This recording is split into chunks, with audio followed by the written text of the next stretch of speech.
Back in March, we've been doing this for several years. We'll have an event that's called at Hinton Mills that's called Cattle Health Days. And a few years ago, we started seeing that there was just such value in having, I guess, what I'll call university experts in most cases, and just folks that are experts as it pertains to cattle. And so last year during 2020, the Cattle Health Days, it's again takes place in March, so it got canceled just kind of last minute.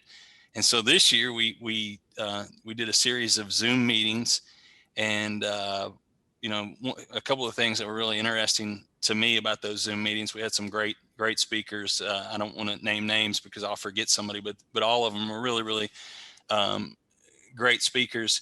And what was discussed amongst our team and amongst some of our customers and some of the folks that were involved behind the scenes is how Zoom and how technology allows us to, I don't know if you would necessarily call it an equalizer, but allows us, the folks at Hinton Mills that try to serve farmers in the northeastern part of Kentucky, allows us an opportunity to bring expertise to our customers and folks that they may not otherwise be able to connect with. So that's what we're doing again tonight, as we decided, because of beef month, Kentucky, the month of May is now known as beef month, or at least it is for those of us that are involved in the cattle industry.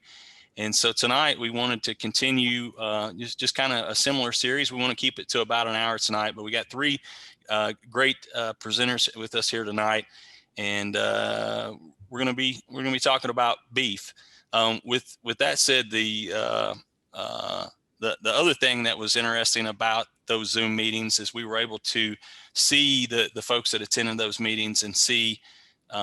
We made the assumption that it would be our normal clientele, the folks that would normally attend the Cattle Health Days events. And what we found out was it was for the most part, about half of that group, or 60% of that group, was a completely different clientele. So we realized that not only were we able to bring speakers to our clientele, but we were able to reach other people that normally don't participate in whether it's a Hinton Mills event or whether it's a local cattlemen's meeting or local farm bureau meeting.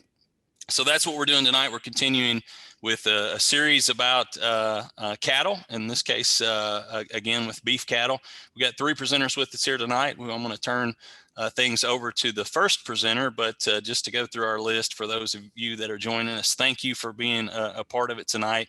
The presenters that you're going to hear from tonight is first, we're going to hear from the Deputy State Veterinarian, Dr. Alex Hagan. If you don't know Alex, part of the reason that you may not know him is that he came into this position within the last, actually January 1st, if I'm not correct, is when your tenure as Deputy State Vet started.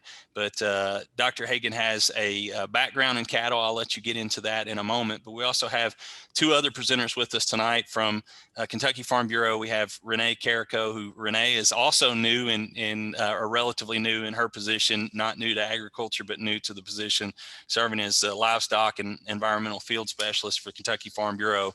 In a little bit, we'll talk about that. And then also Alison Smith with the Kentucky Beef Council will be here. So with that said, we'll get back to Renee and Alison a little bit later, but we're going to turn things over to Dr. Hagan. Quick introduction, Dr. Hagan. We met, as I said earlier, during I'm on the State Board of Agriculture, and we had the opportunity to interview for the state and deputy state veterinarian positions this year. We had a retirement this year and an opportunity for our deputy state veterinarian to move on to a position that was that he wanted to pursue. And so we've got two new faces, one of which is Dr. Katie Flynn, the other which is Dr. Alex Hagan. Dr. Hagan is a Morehead State graduate. So for those of you that are here that are in the region, are well familiar with Morehead State and the agriculture program that they have there. Dr. Hagan, we thank you for being here tonight. A little bit about what he's going to be talking about this year. We've all been dealing with COVID, and it's been a new experience for all of us, and we can see what the planning or lack thereof, how those things can impact whether it's your business, whether it's the country. And so that's one of the things we're going to be talking about is the secure beef plan, and how a little bit of planning on each of our individual farms will help us go a long way. So with that said, I'm going to turn things over to Dr. Hagan. Thanks again for being here, and the screen is all yours. Yeah, thank you, Adam. Like you said, my name is Alex Hagan. I live in Shelbyville, Kentucky, and practiced for about 10 years before jumping on that opportunity as deputy state vet. Worked for 2 years right out of school. I went to Auburn to get my veterinary degree, and worked 2 years in Tennessee, just south of Nashville, a little ways, and for Jennifer Hatcher, who's a veterinarian, and her father, Dr. Charlie Hatcher, was actually the state veterinarian at the time, and now is Commissioner of Agriculture in Tennessee, and so may have had a little bit of a path carved out there for me to the Office of State Veterinarian that I had never really thought or anticipated. But I did quite a bit of cattle work down there, and then moved back to Kentucky and sought a large animal, mixed animal position, but none were available where we were looking to move back to Shelbyville here. And so I did small animal for a couple of years, and just really got the itch toward the end of that, or in the middle of my second year, and made contact with Dr. Ryan Wunderlich, who I ended up working for 6 years, and primarily beef cattle operation practice, and I did horse work and sheep and goat and anything livestock oriented, but really most of our business was focused around beef cattle. So certainly an area that I am passionate about and really enjoy. I've got beef cattle of my own with my brother-in-law in Henry County,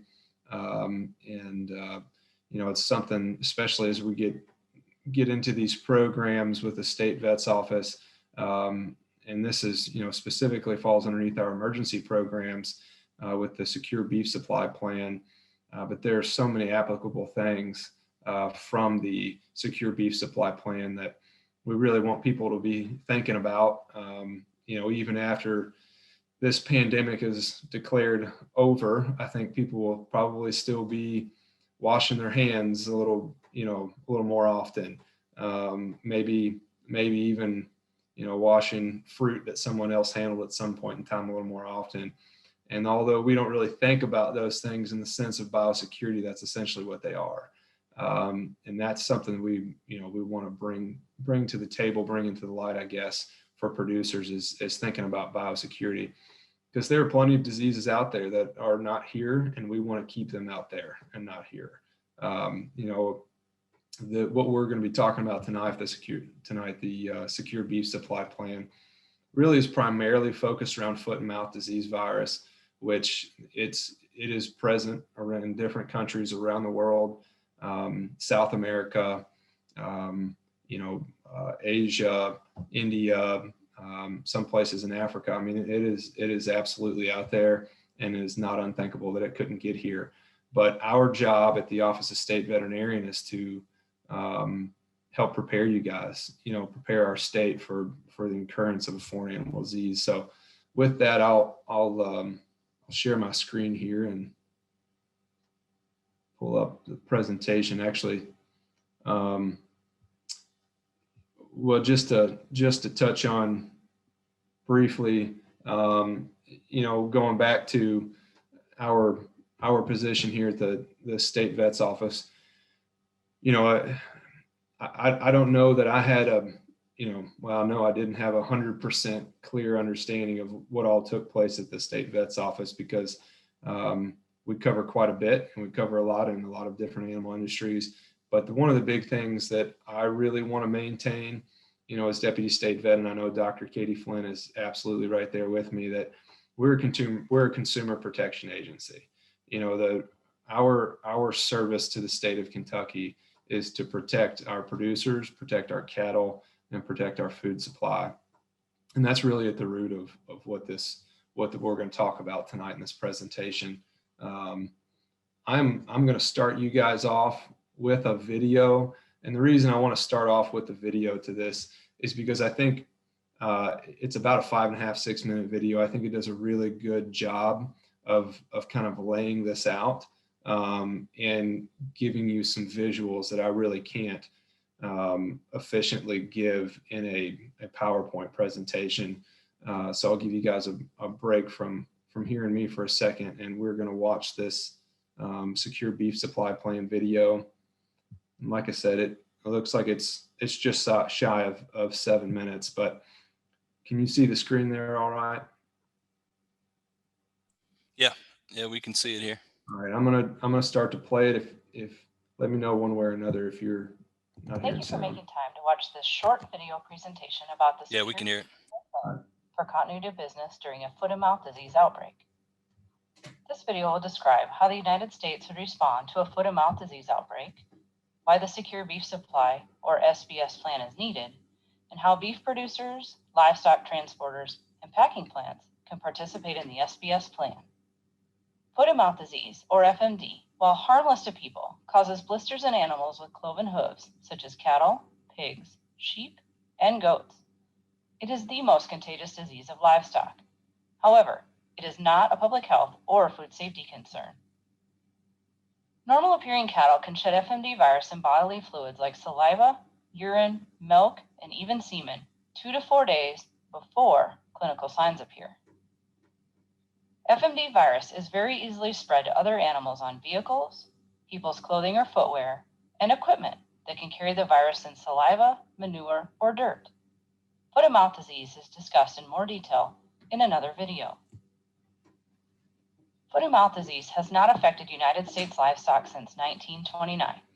However, if FMD were diagnosed today, state and federal officials would turn to USDA's Foot and Mouth Disease Response Plan, also known as the Red Book, to respond to this very contagious livestock virus.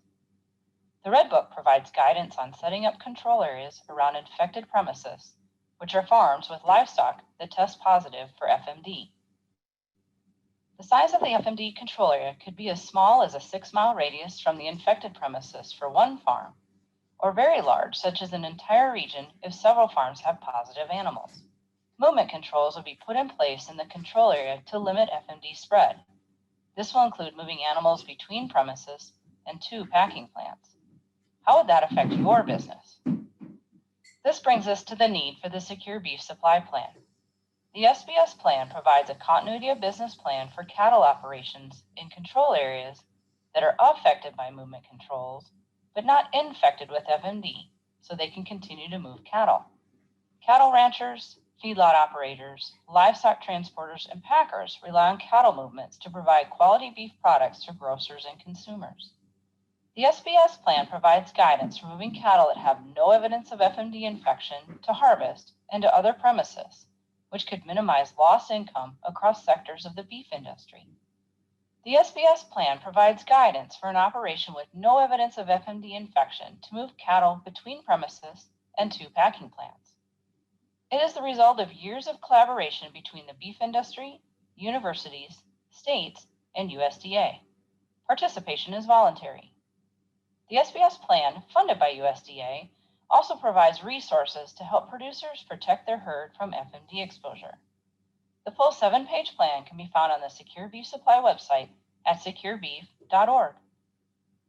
The SBS plan recommends getting a National Premises Identification Number, referred to as a Prem ID or PIN, for any operation that houses animals. PINs can be requested from the office of your state animal health official. The PIN includes a valid 911 address and a set of matching coordinates, the latitude and longitude, reflecting the actual location of the animals on the premises. Having a validated PIN speeds up communication and response during an outbreak. Routine biosecurity is not enough when it comes to protecting cattle from FMD exposure. The SBS plan includes biosecurity guidance based on how FMD spreads. Producers can work with their herd veterinarian and use a self-assessment checklist, corresponding information manual, and template to develop an operation-specific, written, enhanced biosecurity plan. These resources are all available on the Secure Beef Supply website. Biosecurity guidance includes implementing a line of separation, or LOS, as noted by the red line on the screen, to limit movement of FMD virus to areas where animals may be exposed. The line of separation is a clearly identified boundary around or within an operation to separate off-farm from on-farm movements. To visualize the LOS concept, picture the operation as a castle.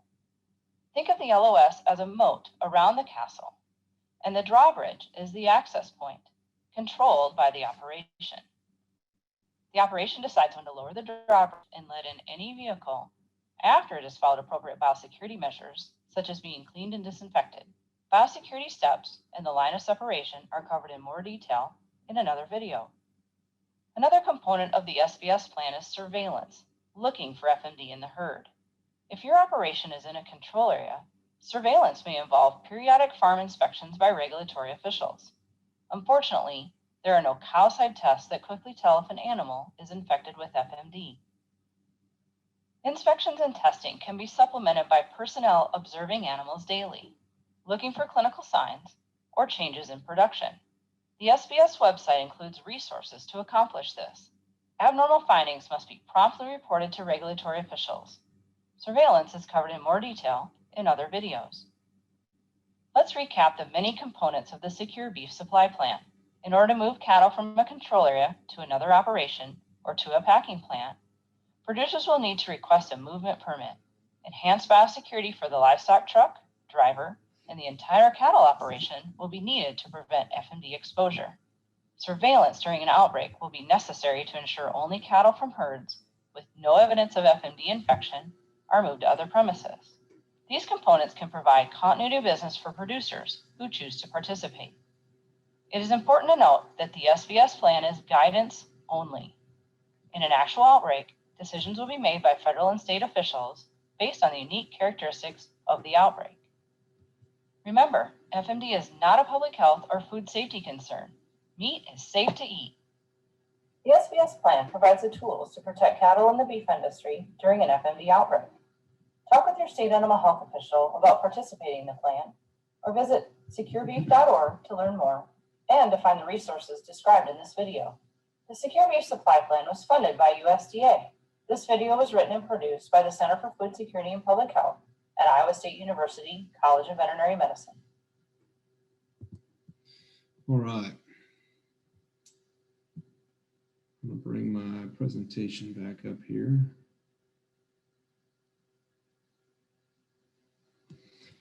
So, once again, that video gives some good outline, good foundation for what we're going to talk about.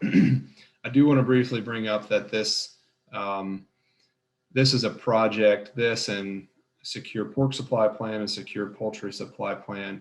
These projects are being funded by what's called the National Animal Disease Preparedness and Response Program, which is a grant that was designated in the 2018 Farm Bill. So the grant that KDA was awarded was written by Dr. Katie Flynn.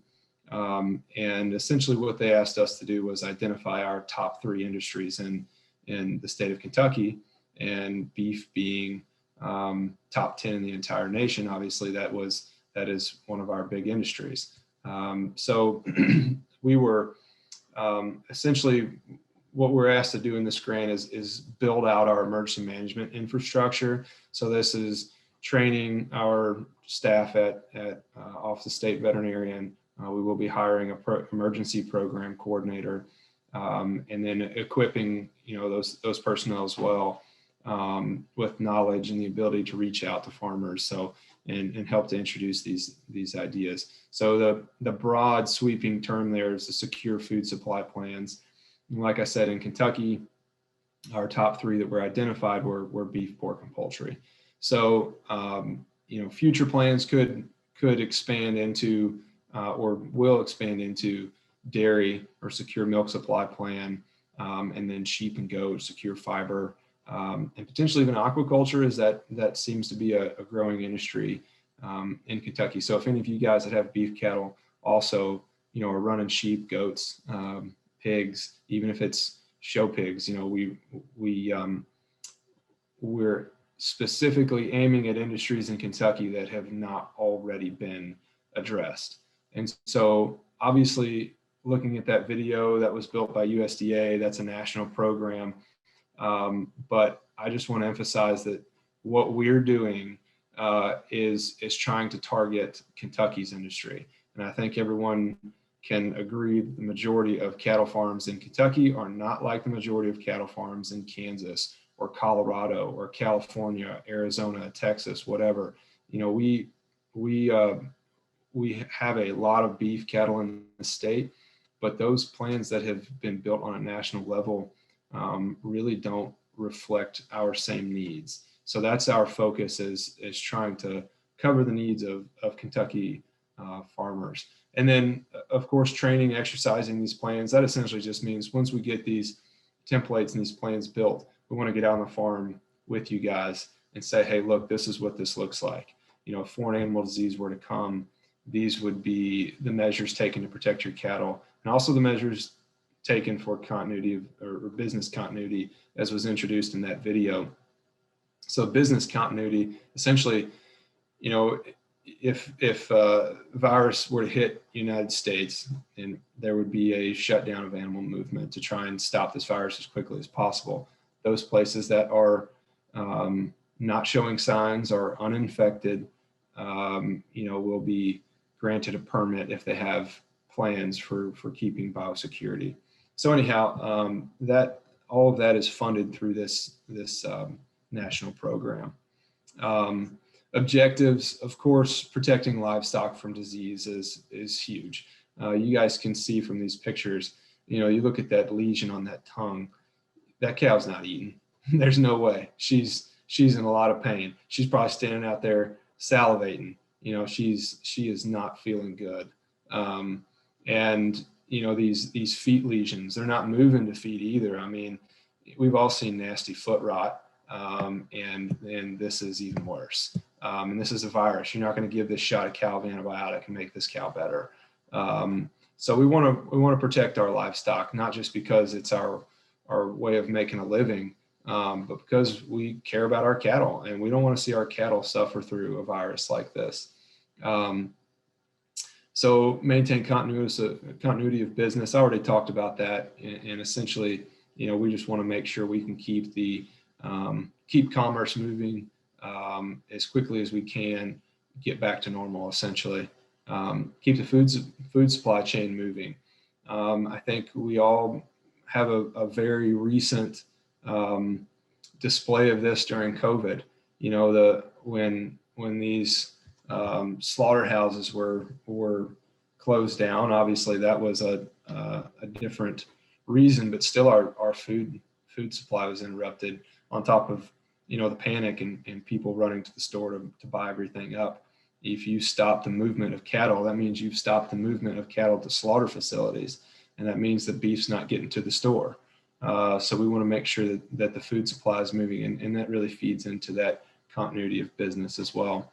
And then, like I said, build plans specific to Kentucky. And that's really one of the most important points here, because like I said, we don't have plans out there on a national level that really reflect the needs of our industry in Kentucky. So components of the secure beef supply plan, biosecurity, touched on that a little bit. We'll touch on that a little bit again in a moment as well. Surveillance. So helping folks understand what to look for.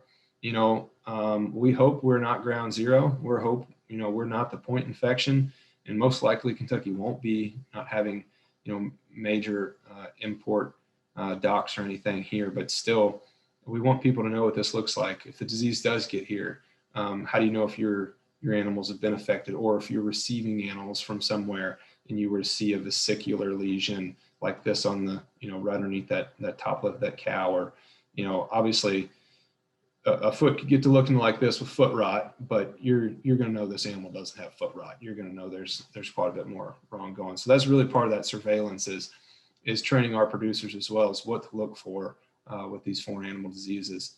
Permit movement of animals and equipment from uninfected premises. This ties back into biosecurity. So in order to keep that continuity of business and the food supply chain moving, we, during a foreign animal disease outbreak, when movement is shut down, areas that are uninfected by the virus, but still affected by the location of where that infection is, they're going to have permitted movement of animals and equipment onto and off of that farm. And in order to do that, they're going to have a biosecurity plan. And so, what we're building right now for that biosecurity template is essentially what would be used for the biosecurity plan for permitted movement to happen. And that permitted movement is for the farmers, for the haulers, packers, everyone involved in the chain of moving those animals, and ultimately, eventually get into the food supply part affecting consumers. There it goes. All right. Actually, yeah. Okay. So biosecurity template, that's our big focus this year in building this secure beef supply plan, is getting this biosecurity template that's unique to each farm premises. So preventing disease from entering the premises, outlining biosecurity measures needed, and I've got a picture here at the end that we'll look at. It's of where our cattle are on my brother-in-law's farm. We've got cattle in a couple locations, and lots of people have cattle in a couple locations in Kentucky, and each farm is a little bit different. Maybe one farm borders another cattle farm. Maybe one farm borders a hog farm. Hog are affected by foot and mouth disease as well. Chickens aren't. Horses aren't. Those things are important to know when we're building a biosecurity plan for that particular farm. And the enhanced biosecurity plan, this is what will be enacted, not just like she said in the video, normal biosecurity. If foot and mouth disease were to hit the United States, normal biosecurity is not going to quite cut it. So what does enhanced look like? That's going to be covered in these biosecurity templates.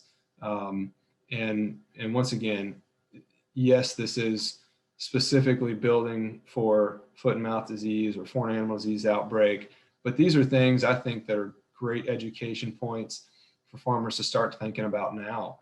Not only putting into practice. If when I was in private practice, we had several farmers who brought in loads of feeders. Maybe they brought them in 4 to 6 times a year or something, and they had them separated. But what were those protocols for the trailers that were used for shipment, or the areas that were used for holding cattle in between groups?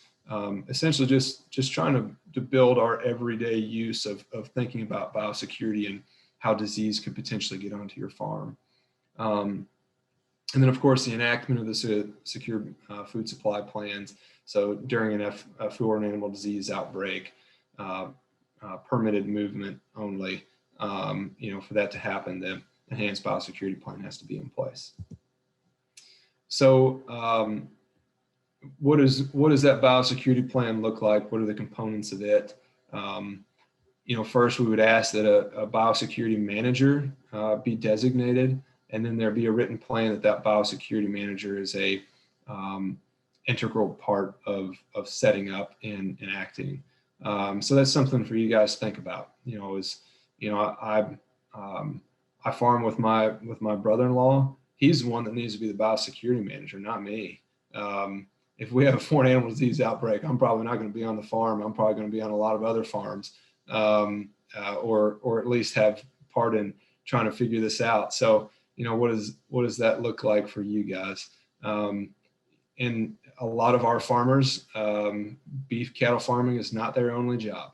And so, maybe there's someone else that needs to be that biosecurity manager that is going to be on that operation each and every day, or at least have access to, or the ability to be there with the cattle every day during an event. So training to achieve compliance. We're not just going to slap it up on our webpage and say, here you go, good luck. These are the things you have to do. We want to get out there with you guys, exercise these things, make sure that what we come up with is implementable. is it realistic for that particular farm? Maybe we need to adjust things. And then thinking about those biosecurity sort of checkpoints. So protection of livestock, she talked about in that video, and we'll look again in a minute, line of separation access points. So where vehicles come into and go out of, or cattle move into and out of. Cleaning and disinfection, this primarily speaks to equipment, whether that's a truck or a tractor, something that's moving feed, manure, or animals. Designated parking areas. This is one. I had a lot of clients in general practice who had quite big agritourism businesses. Can those people park right next to the cow fence, or are those cattle separate? Is there a place where they know they're supposed to park? Are there signs for parking, or do people just kind of park wherever? Those things could be really important during a disease outbreak. Maximize distance between animals on adjacent premises. I spoke to this earlier in the diversity of our farms in Kentucky and the animals that could be right across the fence. When you're looking at your farm and in an emergency situation, is there a place you could put those cattle to where they're not going to have fence line contact with other animals? And then vehicles and equipment. It's not just the animals that would have to be permitted, not just the animals that could carry disease. Vehicles and equipment could definitely carry disease. That foot and mouth disease virus is nasty. I mean, it can travel by wind for quite a distance, at least half a mile. It could be in manure or urine or some sort of animal excrement that travels on a vehicle for 100 miles. And we'd like to think those things wouldn't be possible, but with foot and mouth disease, they sure are. And then personnel. So biosecurity entry and exit procedures. When I went farm to farm, I always tried to scrub my boots, and something simple like just scrubbing your boots farm to farm, to remove any of the viral or bacterial load can make quite a difference. So what are those biosecurity entry and exit procedures? Entry log, who has come there, not just visitors, but maybe the feed truck.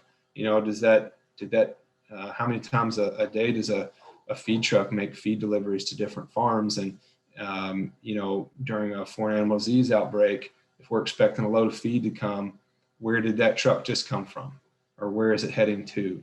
Those entry logs can really be crucial for trying to figure out what the transmission of the disease could have been. Animal movement. So incoming animals, isolation periods, a contingency plan for if that animal movement is disrupted. I think for most folks in Kentucky, holding cattle another week or two may not be a big deal, but there may be some people who know, there are times of the year when I am absolutely in a crunch to get cattle moved. They've got to move, from background to a feed lot, or at this time of year I know I'm going to be out of hay and I've got to move animals. I never hold them past this point of the year. Those are things we want each individual farm to think about as well. So loading and unloading of animals, we touched on that a bit as well. In the thinking about that trailer as a potential for carrying or moving disease. So animal product movement. Like they talked about in the video, foot and mouth disease virus can be transmitted in semen, and potentially even embryos. Plenty of producers out there doing AI. Thankfully it's not something we have to worry about right now, but it is something to be thought about during a disease outbreak. And then meat sales as well. That product leaving the farm, if you reach capacity at some point, just having a contingency plan for where that would go. And then carcass disposal, hopefully we never would reach the point to where we would have to think about any sort of depopulation or mass animal death from the disease.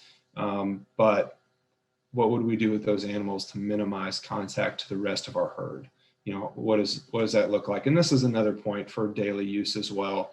Maybe even just explaining to, I had quite a few farmers that started getting wood chips from the guys that clear power lines around here, and they would just store wood chips for composting purposes. And those are great things to go ahead and plan for and look at. Manure management, where is manure moved? If you're scraping off a feed pad, where is that manure moved? And is it used to spread on pastures somewhere? Obviously a great source of fertilizer, and there's nothing wrong with doing that. But once again, we're trying to plan for the worst here. And what are we going to do with that manure if we can't spread it because of potential disease outbreak?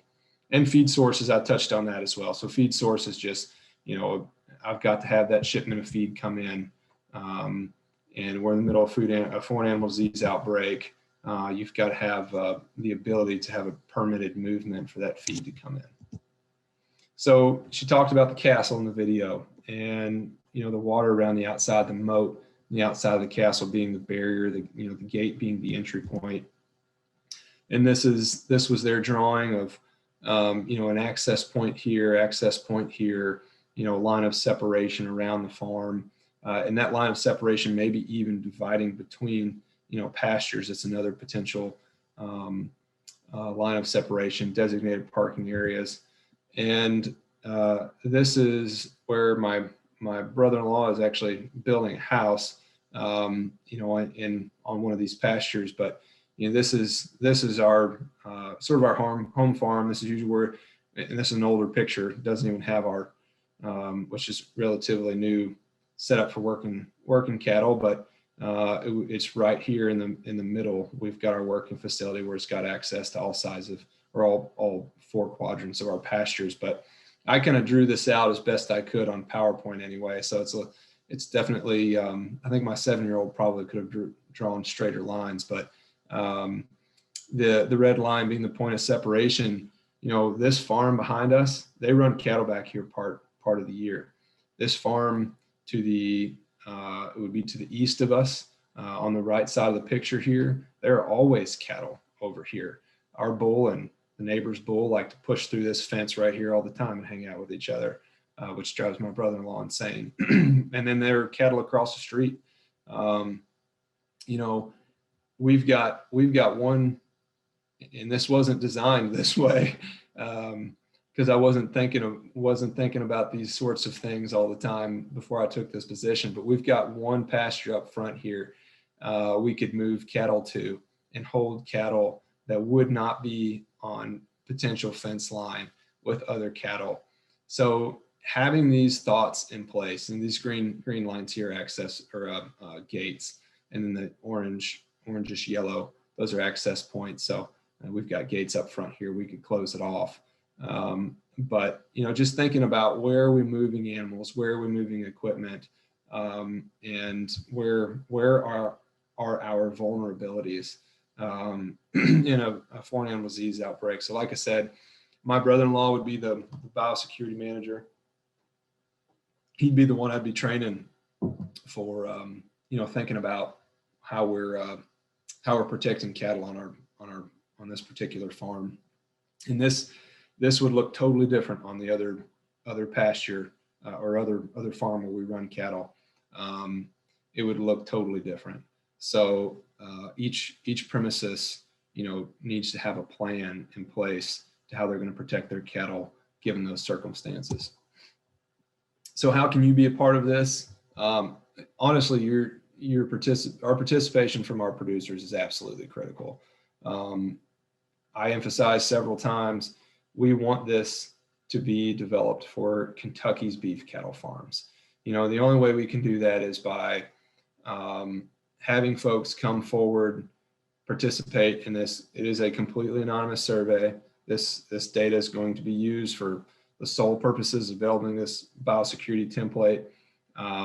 We don't need your name. We don't need to know everything about your farm. Yes, there are detailed questions in this survey. The other thing I'll mention as well is every question in this survey is optional. If you feel as though that's none of the Office of State Veterinarian's business, I don't want to answer that question, that's fine. You don't have to answer it. Whatever information we can gather to help represent your farm, the better we're going to be able to build this to suit Kentucky's needs. So this deadline certainly may change. We've had lots of staffing changes that have delayed some of this process. So, originally we're shooting for June 15th, but and we would really love to have that information by June 15th so we can start to build this biosecurity template as soon as possible. You can print this survey, and you can mail it to the Office of State Vet. You can put it in a PDF form and you can email it to us. The absolute easiest way would be taking it through SurveyMonkey. And I'm actually gonna close out of my PowerPoint here, and I think I just stopped screen sharing, but I'm gonna pull up our Ag Department webpage. So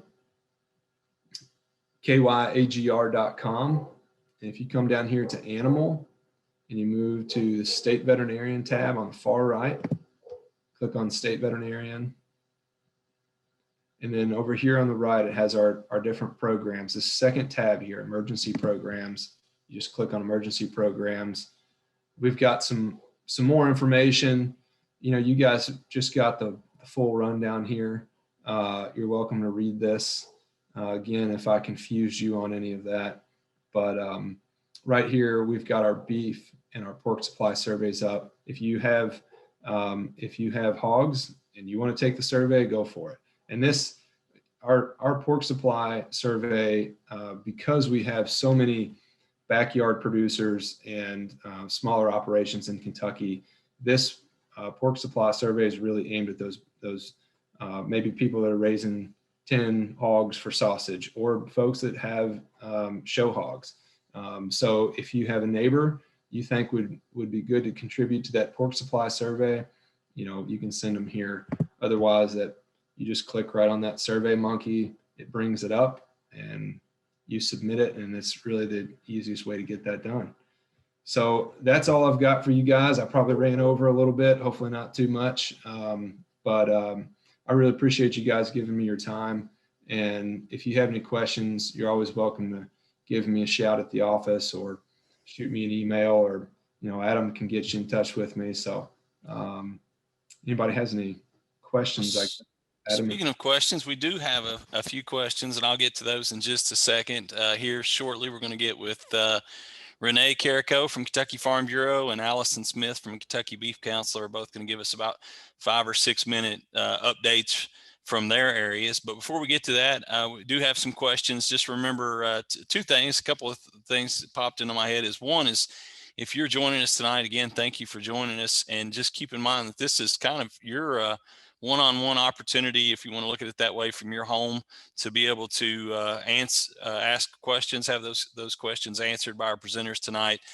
So if you've got a question, there's a Q&A icon at the bottom of your screen. You can shoot those questions. I've got 3 of those. So if anybody else has some questions, the first question is this going to be, are there going to be requirements that are specific based on farm size? Is this kind of a one-size-fits-all approach, or how do you see that working? Well, I would say each and every farm is going to be unique. The template will assist you in how that is going to be unique to the farm. And that video I showed before, if you go to securebeef.org, there are the national plans on there. If you want to go ahead and look at those, you're just curious. They have lots of materials, and it's really good stuff. And you might be able to see how that would fit to your farm. But I think you'll also see that while those are great plans, they don't fit Kentucky's needs very specifically. So. Okay, next question is, farms eventually have. Okay, so do you see the beef farms having to eventually become more biosecure like hog and poultry farms are? I really don't think so. we would love people to think about biosecurity more. I guess I would emphasize that this is a completely voluntary program. You know, the problem is if a foreign animal disease hits the United States and you don't have a biosecurity plan in place, then we will not be allowed by the USDA to permit your movement. So for those folks that need to move cattle, if we're, you know, in the middle of a foot and mouth disease virus outbreak, and you want to move cattle, USDA requires us to permit movement based on folks that have an approved biosecurity plan. So I really don't foresee it moving, not in my lifetime. I don't see it moving to the way that poultry and pork are affected. You know, I think the feedlots are probably a better representation of that sort of population where, you know, we've got hundreds of thousands of head on a common ground. You have a lot of shared things, but I don't, especially not Kentucky, I don't think that's the case. And the question about carcass disposal says carcass disposal is already becoming a big issue for beef producers. Is the Department of Ag and the state vet's office doing anything to help find a sustainable solution for this? So yeah, and you know, for myself, when I was in practice, most of our area still had dead animal removal, but I am very aware that is not the case in a lot of places. And we have had discussions with the commissioner even about that issue. The thing that I would really encourage you to is looking to University of Kentucky, their composting protocols and burial protocols. There's some really good stuff on there, you know, showing if you pile mulch 6-7 feet tall over top of a cattle carcass, you know, completely covering it, in 90 days that thing is gone. You know, you can grab the bones and crush them in your fingers. You know, I mean, there's some really good composting techniques out there that I would encourage people to look at as well. And I've got a couple more questions. Looks like this one has to do with how many premise ID, how many farms have a premise ID that are recorded with the Department of Ag? Is that? I don't even know, to be honest. We have animal disease traceability department that really handles all those. I mean, I'd say it's in the thousands for sure. And that would being cattle, poultry, pork. You know, there are absolutely thousands of farms out there that already have premise IDs. All right, it looks like we've got one more question, and I'm gonna use this question with Alison and Renee as well. This question is specifically, and we'll let them each answer it after they have an opportunity to present. But this question is more a general question, but a great question. Workforce development in agriculture is an important topic. You all appear to be very happy in your occupations and your work. How do we promote and manage and get more young people involved in agriculture at an early age and stay in agriculture as a career? You got any thoughts on that, Dr. Hagan, while we've got you on here? Yeah, I mean, I would just real quickly, certainly something that's pressing to our industry are the number of large animal veterinarians. And, you know, we actually just had a meeting with Auburn. I guess it's probably been about a month and a half ago, and I plan to go to Auburn to speak at the vet school as well, and approaching that topic. And, you know, there are programs, the National Institute of Food and Agriculture. We have, I don't know how many areas, I think it's 4 or 5 at least, areas where if you come in and you practice large animal medicine, even at 50%, you can have $75,000 of your student loans, or potentially even more than that, depending on if you renew after the 3-year period. You know, those programs are out there to help these folks pay back, and because the tuition costs are pretty astronomical for vet school now, which is certainly a hindrance. And Auburn has another program that's very similar to that for rural development as well. So I think keeping them in it, you know, they've got to be able to make a living if they're going to stay in it. So that's something we're going to continue to work with Auburn on and help fuel that situation to recruit and keep more large animal practitioners. So I'm gonna come back to that question with Alison and Renee a little bit later. I've got one more question before we let you go, Dr. Hagan, is you just got to, it started with a comment that yes, composting works.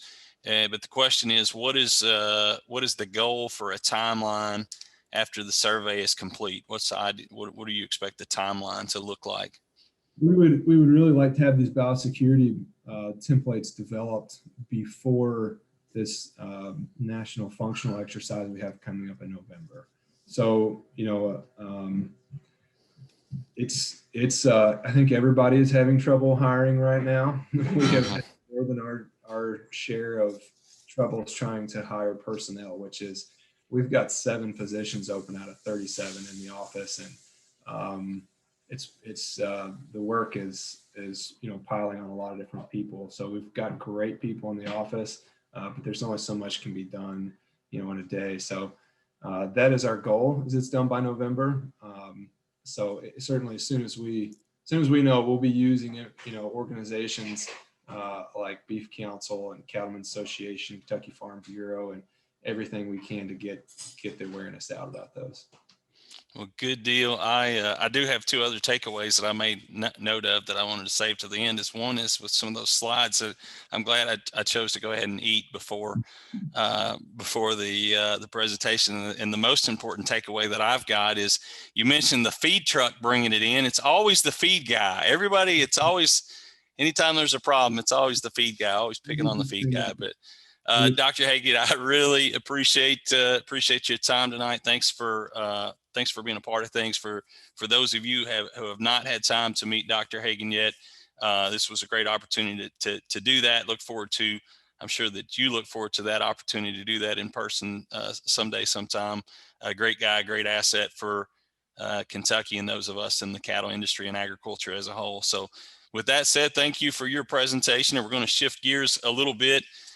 We are going to shift things over to Renee Carrico. Renee is going to talk a little bit. We're going to talk for the next 5 or 6 minutes about just some things that's going on with Kentucky from a Farm Bureau perspective, policy, some 10,000 foot view, and some other things that we'll zoom in a little closer as it pertains to DC and Frankfurt, how they're impacting the farms, things that folks need to be aware of. But with that said, we mentioned earlier, Renee, that this position is relatively new to you. And if I understand correctly, is this a new position to Kentucky Farm Bureau? Can you tell us a little bit about that and about how you ended up landing with the KFB? Yeah, absolutely. So thanks for having me. I just a little about me. Yes, very brand new position, and I'm brand new to the position. So send me any questions you have, but I always preface, I'm a month and a half into the role, and policy is something that I worked a little bit on at GOAP, but on the federal level's new. So I'm very good at getting back to people. So if you have a question, ask it. If I can't find the answer tonight, then I will get back to you. But yeah, a little bit about me. I'm Renee Carrico, originally from Western Kentucky. Grew up with cattle and hogs, went to UK, got a couple of degrees there, and then went to Mississippi and sold cotton, corn, and beans for about 3 years. Made the move back and worked with the Governor's Office of Ag Policy, now the Kentucky Office of Ag Policy, for about 2.5 years as a project manager. So I saw some familiar names on the participants group. So I think I've worked with some of you on water projects, meat processing investment program, statewide Kentucky Proud Marketing programs. So I've been very blessed. I've seen a lot of facets of this industry, but then got a call from Farm Bureau to focus in on livestock. So that's kind of the upbringing, and that's where I wanted to go for sure. So recently made that move over, and they snuck the word environmental in on me about my first week in, which is, I tell them, a hefty word, but fit right in with what I used to do at GOAP, and incredibly important right now for our industry. So with that, if you don't care to go to the next slide for me. There we go. Okay, it looks like a lot, but I know I'm not going to talk too long on anything. What I do in this new role is predominantly I'm going to be kind of a middleman. I tell people I'm the dispatcher, the connector of the dots. So I am not a production specialist. I grew up with an extension specialist family, and so the land grants and the regional universities are hold dear to my heart. The different commodity groups, they all serve very great roles with that. Your facilitators in each of the industries. What I want to do is be able to connect you with people that are doing some of the same things you are. So I work with our members. I travel the state. I am a statewide field rep when it comes to Farm Bureau. And what I'm doing right now is making a lot of laps and finding out what the biggest issues are, what the members need, maybe what you feel like you've never had a connection to find out about, what we've missed during COVID. And I'm trying to connect those dots and get people back together. So what I did for today, since I'm not really the policy person, what I did was I tried to get the top 3 things that I get asked about the most. And I brought them, kind of did a lot of background on that and brought them to you guys today. And then I always end on how we do policy, so you understand why sometimes the answer for Kentucky Farm Bureau is we don't know yet. I'll kind of give you that understanding. So first thing everybody tells me, and I'll say it in normal farmer terms, fix the Packers. Everybody says, Renee, if you can fix the Packers, then you've done your due diligence and you can just quit now. And so to say that in a better way, there's a disparity between the end product price and those live cattle markets. Y'all are no stranger to that. There's multiple bills circulating in DC right now. If people have questions, I can go into detail, but for the sake of time, just know that one of them is the 50-14, which is looking at a minimum of 50% of those Packers weekly volume coming from the open or spot markets. And then the other one's the Cattle Market Transparency Act. These are the 2 we're probably watching the closest. That Transparency Act is going to have more of a regional look when it comes to those mandatory minimums. And it's also going to have reporting requirements and understanding of contracts for between the packers and the producers, very similar to what the swine industry has already. So a library put together of those. So I know that was quick. If you have questions on those, I can go back into them. The main thing on beef marketing that I tell everyone, AFBF and KFB are generally neutral on a lot of these issues, mostly because we want to be in discussion. The main 2 reasons we're usually neutral if we're not supportive immediately is because our focus is always voluntary and regionally based approaches to solutions. So we don't want, fescue country and our type of grazing being treated the exact same as maybe guys out in West Texas or vice versa. It's not really fair across the board. So we are very focused on a regional approach, and that's what the members want. So that's kind of the big piece when it comes to beef marketing. On those issues. We do have a working group. A lot of what's in the Transparency Act actually is duplicated, kind of what that working group did on a national level.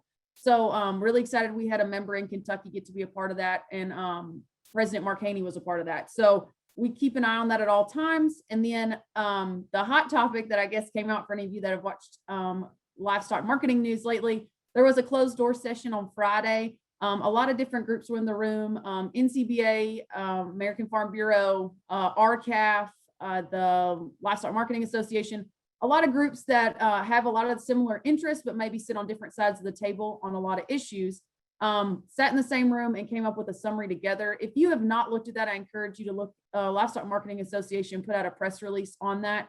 It does seem broad. A lot of it's pushing the Department of Justice to give us an understanding of what they've investigated or looking to boost more regional processing facilities. So it's a lot of things we've already heard, but the idea that those groups were all in the same room, had a cordial conversation and came out with a unified summary, I think is encouraging personally. So I did want to bring that up. I added that kind of last minute because the press release came out yesterday. The next 2 things, the biggest thing I get probably every single day, how do we finish cattle in Kentucky and then local and state meat processing? So if I figured out how to finish them and got a good ration, where am I going to put it in?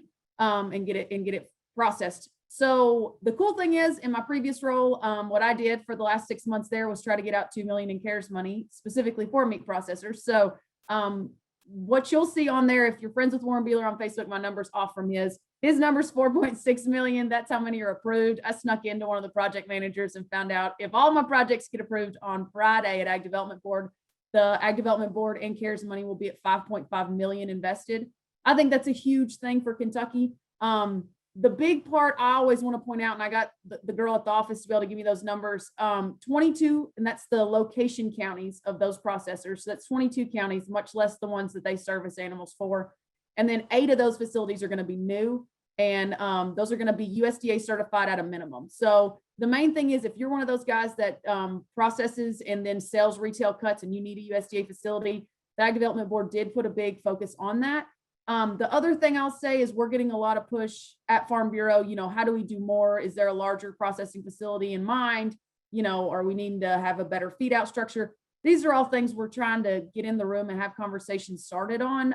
They were started before COVID, and then COVID happened. And so I think a lot of groups are circling back now. So I'm hoping we have more updates on that as soon as possible. But I just keep reminding everyone, a lot of these processors that had expansions got approved in maybe September, October, with supplies, shipping, production, getting things put up and started.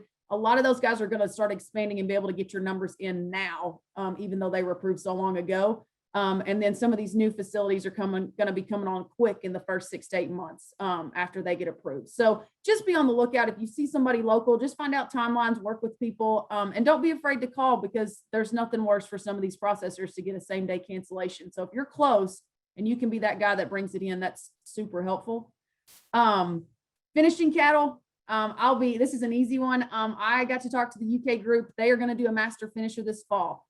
I do encourage you guys, if anyone has any other options, they told me the big pieces they're looking at are rations, facilities, and waste management, and then when that calf is finished. So those are the big pieces that they are focused on. I guess the biggest parts that people have kind of, I don't want to say complained about, but have been asking questions the most about. Those rations will include some stillage if any of you guys use byproducts, and some of them won't. So I think they're going to try to help you learn how to put those together. And then, yes, so the last piece I always go over is policy updates. Just so you guys are aware, Kentucky Farm Bureau does our policy process. Those new, everything's grassroots. So the counties have submitted their stuff as of now. Those district meetings will be in July going over policy development. And so if there is something, if you're involved in your local Farm Bureau or your local leaders, and there's something that you just don't think is covered, or maybe we need to add to our policy, work with your local Farm Bureau members. They're going to get a chance to talk about those in July.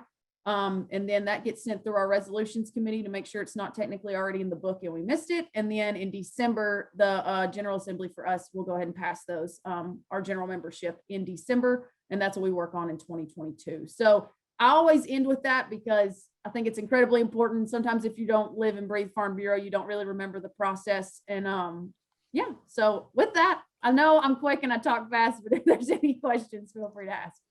A lot of information. I didn't hear anything about the word carbon. This is the first time that I've been in a ag related meeting that had anything to do with policy, and the word carbon was, as far as unless I missed it when you were talking fast, I didn't hear much about that, but I appreciate your time. Let's see if we've got any questions for you, Renee. But one of the things, I want to go back to the question that Russ Green had earlier, that I thought it was a good question, and not necessarily about what we're talking about tonight, but a good thing to ask while we have folks that are younger in agriculture and that are impacting agriculture. Workforce development, going back to that question, workforce development in agriculture is an important topic. You appear to be happy in your occupation and your work. How do we promote and manage to get more young people involved in agriculture at an early age and stay in agriculture careers? So what do you think about that, Renee? Yeah, so I kind of have two takes. I think the earlier the better. I think you don't have to be, I have so many people professionally that, maybe showed a lamb once or joined FFA in high school and lived in a suburb.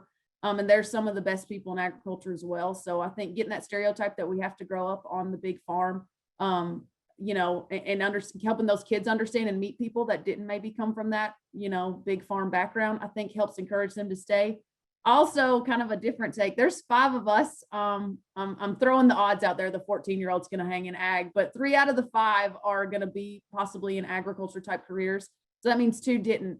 But the cool thing I always tell people, I've got a sister who's a social worker and a brother who works in the auto industry, but what do? They continuously fight for agriculture. And so I do think it's important, if you've got kids, grandkids, nieces, nephews, friends that, go into the medical field, go into something different. The main thing, don't underestimate the fact that they still have an appreciation for agriculture and still fighting for us. Sometimes they're better advocates than we are because people think we're biased because that's what makes our livelihood. So somebody in the auto industry, fighting No Meat Monday is sometimes more powerful than me sharing a Facebook post to 100 other farmers that are all thinking the same thing I am. So I always say both sides. I think it's really helpful for people to know they don't have to have the big ag background to be an ag, but I also appreciate the kids that have the ag background that maybe don't stay in the career.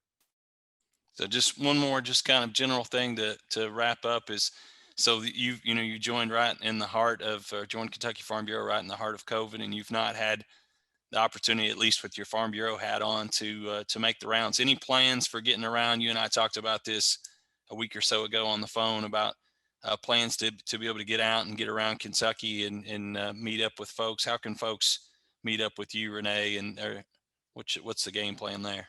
Yeah, absolutely. So in the first month, I tried to make the lap, which meant kind of a day with each of our area program directors. It's not even close to enough. They each cover 13 counties. So in that case, I maybe got to a county and a half. So I'm making a second lap starting now. I hit maybe closer to y'all's neck of the woods. I did Carter County, I guess 2 weeks ago, and planning to do a second lap over. And so I tell people all the time, I live in Central Kentucky now. I'm from Western Kentucky. The worst thing I ever heard when I was in Western Kentucky was people telling me I didn't know cattle because I was in corn and grain world. And so I tell people in North, East, and Southeast Kentucky, just because I'm not from there and I haven't been there doesn't mean I'm not coming. So really excited to learn. And yeah, if you guys know of any events or any of you are interested, feel free to contact me. My contact information was on one of the slides, and we can absolutely share that, Adam, if that's something y'all usually do. But Yeah. Contact me and see how I can help you or be at your events. This video, this is a good time to put that out there. We'll have this video available on Hinton Mills Facebook, hintonmills.com, our YouTube channel afterwards, so we can share this. Anybody watching this, please share. But I'll say for sure that we are all glad to have you in agriculture, whether it's in the Office of Ag Policy or now with Kentucky Farm Bureau. We're glad to have you advocating for all of us. So thanks for joining us tonight, and we look forward to our paths crossing again. And with that said, we're going to shift gears once again to the Kentucky Beef Council. We're going to shift over to our friend Alison Smith.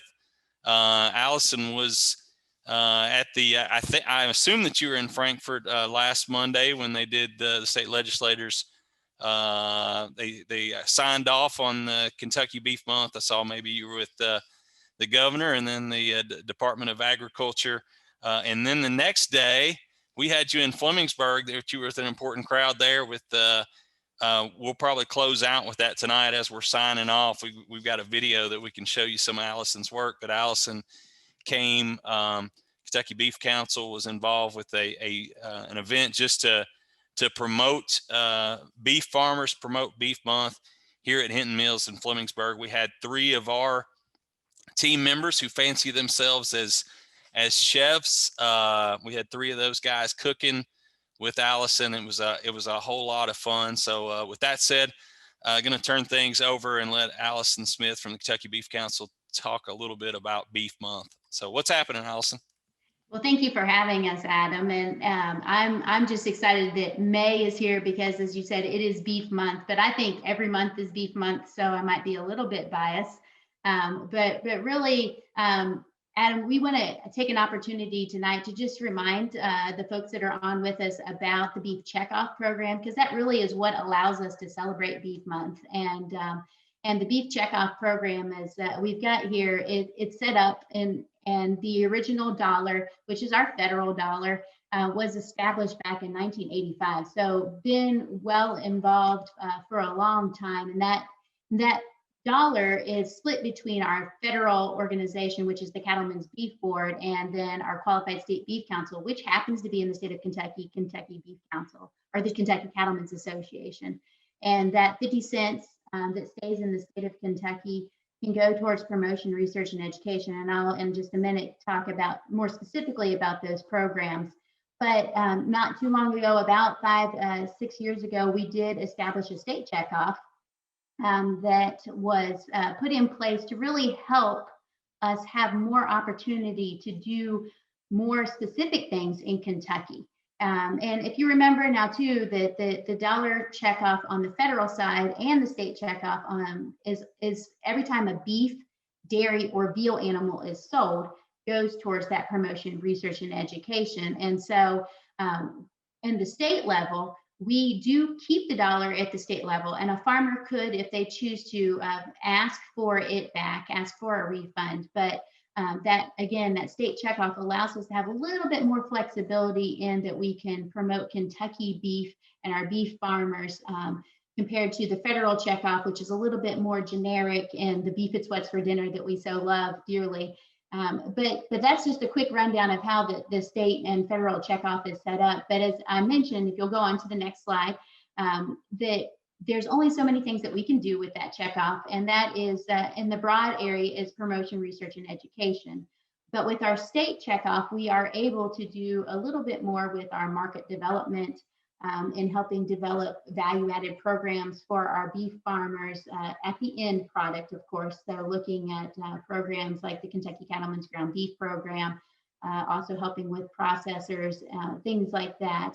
And then we also do not only just stay within the state and country guidelines, but we're also looking at exports, because we know that we do as a country export quite a bit of beef. And so we want to be involved in that. And so we do actually send dollars to the Meat Export Federation to help keep beef going out of the country so that we can, again, add value back to that beef animal that's here in the state of Kentucky. So lots of opportunity to do things. And as you mentioned, Adam, as we go to the next slide, you know, some of the checkoff dollars that we're doing is celebrating Beef Month. And if you look here, this is a really kind of wild slide here, but our big theme for Beef Month is beef starts here. We start here in the state of Kentucky with our cow-calf farmers, as well as our seed stock farmers. 38,000 of them that we are out working on behalf of. And our goal with that checkoff dollar is to not only promote the farmer, but also promote the great things that they do on the farm, and then what they, at the end of the day, are raising, and that is beef. And so we do that through events like the event that you just mentioned earlier, where we were at Hinton Mills last week, and just talking on the radio, helping people to understand beef and how beef fits into a healthy diet, how it is sustainable. And that's a big buzzword that we have floating around there right now. So helping them to understand how, you know, as our shirt said, we are the original plant-based protein. So doing things like that through the promotion part of it. But as you well know, our biggest target audience is the millennial population. And so they're listening to the radio, but they're also on social media as well. And so we do a lot of social media interactions through contests and just educational things. We have a virtual cooking class if you're looking to learn how to be a grilling guru. We've got our barbecue Buddha who's going to lead us in a grilling 101 here next Tuesday. So you still have time to get signed up for that. But that's some of the promotional things, because I can tell you from the research that we've done with our beef checkoff dollars, we found that the average consumer loves beef, but they really just don't know how to prepare it. And it's a super investment for them. So they want to make sure that they have a great eating experience. So one of our goals with the checkoff dollars is to do a lot of education. We own the education when it comes to beef and how to prepare beef and the great things that go with beef. So we do our best effort to get out and spread the word about Beef It's What's for Dinner, which is our national website, and also kybeef.com. And one of the main things that I work with specifically on the retail and food service side is I work with grocery stores as well as restaurants and we know both of those two industries have had some challenging times in the last couple of months with COVID. Probably retail has had more of a happier time than the restaurant world has. But trying to get back and help those restaurants get back on their feet and helping them to show that beef will bring in dollars for them if they have it on the menu. So working with them to educate their wait staff. We just did a wait staff promotion or education with Bluegrass Hospitality Group, which is the Malones, Harry, Sal's of the world. And then also working with our retailers. And Adam, Hinton Mills has been a wonderful partner this beef month to work with a local grocery store, Save a Lot in Cynthiana and Flemingsburg, as well as the Ken's Fresh Foods in Flemingsburg as well. And we're going to be doing a giveaway to encourage people to buy beef and enjoy beef on the grill. So those are some of the things that Beef Checkoff is doing. And if you want to find out more, we have a quarterly report that we put up on our website under the Cattleman's Corner on kybeef.com. And also, we know you all are consumers too. You're hopefully enjoying beef. So go check out our website for the recipes for Beef Month. We've got the 3 chefs at Hinton Mills prepared these delicious recipes. We've got the bourbon, bacon, blueberry, brie, bourbon burger, if I can get it all out. We've got a garden salad that has beef strip steak, along with our squash and zucchini together. And then our last recipe is a steak board, which is absolutely fun because you can make it what you want, including all kinds of different things like salsas or chutneys and things like that, getting fancy. But just as we're gathering back together, this is an opportunity to celebrate with beef. And so we hope that you find it, May is Beef Month, but as I said, every month for me is Beef Month. So love to answer any questions about the checkoff. I get to talk about all the fun stuff, but I'd be glad to take any serious questions you want to talk about too. Just know that there is a voice out there that's working on behalf of the beef farmers to help consumers understand what we do on a daily basis. So you'd mentioned earlier, Alison, about about Beef Month being an opportunity just to that selling beef in the supermarket and the restaurants, that's a huge part of making beef farmers successful. But one of the other things about Beef Month and getting people to, whether you're going out at supermarkets and sampling or coming places like Hinton Mills and doing what we did on the radio the other day, is just getting people. Sometimes it feels like everybody's against us, that there's only such a small percentage of folks that have any involvement in agriculture at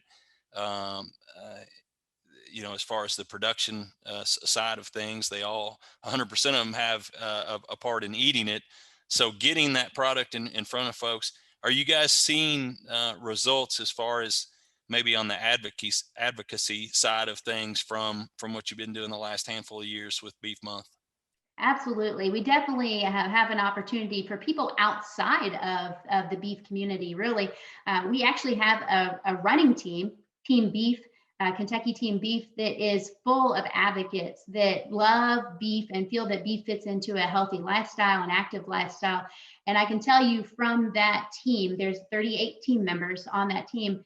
Over half are not even beef farmers. They just truly love beef. And so they're out there advocating. Just recently, when the Epicurus website decided that they were going to take off beef recipes, I had several of the team members email me and saying, how can we combat against this? What can we do? What can we say? So we've got advocates out there that aren't part of the beef community.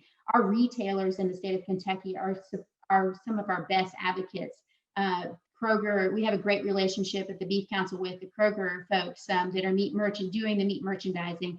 I just had a conversation with them today about, hey, ready to come out on the farm and let's talk about sustainability. And they're willing and want to know more about it so that they can answer the shopper questions that they're getting. So definitely know we've learned over the time that we've got to build relationships. And so building those relationships over the years has been very advantageous for us to be able to then, in the hard times, be able to have people outside of our beef community be able to speak on our behalf. Yeah, I think a lot of times it's just about either misinformation or lack of information. I serve on the Kentucky Retail Federation board, and on that board was a representative from Kroger, and he asked me, a question about, just kind of how people in agriculture, specifically maybe how beef producers feel about what I would call what I'll call fake meat, Sure. but basically lab grown meat or alternative meat. And I gave him my perspective and what I believe to be the perspective of folks that produce beef or those of us involved in animal agriculture. And I think he was really surprised about that. So sometimes I think it's just having the conversation. And so what you guys are doing with Beef Month and with the Kentucky Beef Council opens the doors for a lot of those conversations, and we appreciate you guys doing that. I did want to share, one of the things that we did is at our event was we were able to get on the radio, and we had radio stations from 5 different counties that were involved with the Beef Month event that we did with Alison last week. And one of the things that we believe was the most effective thing is that we had beef producers from each of those counties get on the radio and just have an opportunity to be a voice. So I think that that's something that that all of us need to continue to do, is to try to help people that we think need a voice for agriculture, to help provide them those opportunities and those platforms to be able to do that, because I do think that it's pretty effective. And back to what Renee was saying earlier, that sometimes it's folks in those other industries as well, not just beef producers or those in agriculture, but finding other folks that will advocate for us. So I do two things to kind of close out. I would like, because Russ and I serve on Russ Green is on this call, and so Russ leads a group that myself and 9 other people from across the country are part of. We actually are meeting up virtually tomorrow. And so I do appreciate Russ's timely topic about workforce, and wanted to get your take on that too, Alison, if you don't mind. Is how do we promote and manage, just your perspective on how do we promote and manage to get more young people involved in agriculture at an early age and stay in that career? What do you think about that? You're raising a bunch of young people. How do we get those people and other people to get involved and stay in agriculture? Yes, we do have a small judging team, but we're hoping that they all 4 will stay there. We'll see, no pressure to them. But we at the Beef Council and the Cattlemen's Association really know that the youth are our future. And so one of the things that we are doing in that aspect is really working on enhancing our Junior Cattlemen's Association and helping to get out that it's not just about showing. So, obviously we have the Fall Classic that happens in the first week of October, but that's a great opportunity for youth to get involved that are showing, but there are a lot of kids that come to that aren't doing the showing. They're maybe doing the sales pitch, or they're doing the ad advertisement. So they're getting opportunities to learn about the different aspects of the beef community without having to have the animal that they have to feed and do all that. And then also within the Junior Cattlemen's Association, Miss Nikki Ellis, who is the team member that does that, she's making a lot of different moves in working with people out of state to help our youth to be more exposed to the whole industry. And that's something that, as growing up in the beef world, the show world is pretty small, and you don't necessarily get a good bite of what the entire industry is. And so we've got some programs. Nibbles is a program where we take folks out to Nebraska, and we're able to help them see the full picture, going to the processing plant, going to the feed yards, things that we aren't exposed to here in the state of Kentucky. And then, we've got that in out of state, but then we're also developing a program for in-state as well. And then also a step further is working with our influencer advocacy group. We have a group of farmers that we are currently working with to become more vocal on social media.